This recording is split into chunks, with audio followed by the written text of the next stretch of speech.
שלום, קוראים לי עופר ורפל, בעבר לוחם שייטת.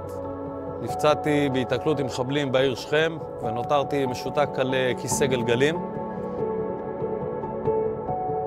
והיום אני פה בשביל לתרום למדינת ישראל, לתרום לחברה הישראלית, ובעצם אנחנו מקימים בימים אלה את מרכז בית ארזים, לוחמים לתקווה ישראלית.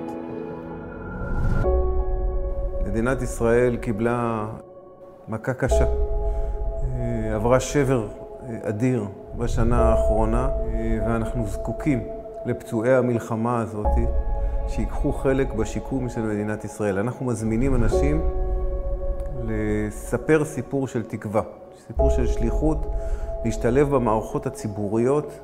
שהמקום הזה בעצם יהווה בשבילם קפיצת מדרגה לעולם החינוך, לעולם השירות הציבורי, לעולם השירות הביטחוני. ואנחנו מאמינים שהאנשים הכי טובים צריכים לקחת חלק בסיפור הזה, וחלקם הגדול הם אלה שהשתתפו במלחמה הזאת, סיכנו את חייהם ושילמו מחיר כבד בגופם ובנפשם.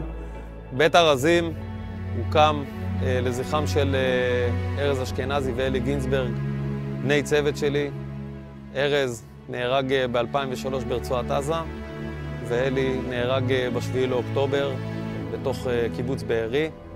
המרכז הזה קם על שניהם מהסיבה הפשוטה ששניהם היו אנשים של תרומה, של מסירות ושל אחריות אין קץ לעם ישראל, למדינת ישראל, ובשביל זה אנחנו פה, להנציח אותם לזכרם. בסופו של דבר המטרה שלנו היא לשלב כמה שיותר לוחמים פצועי מלחמה בתפקידי מפתח במדינת ישראל.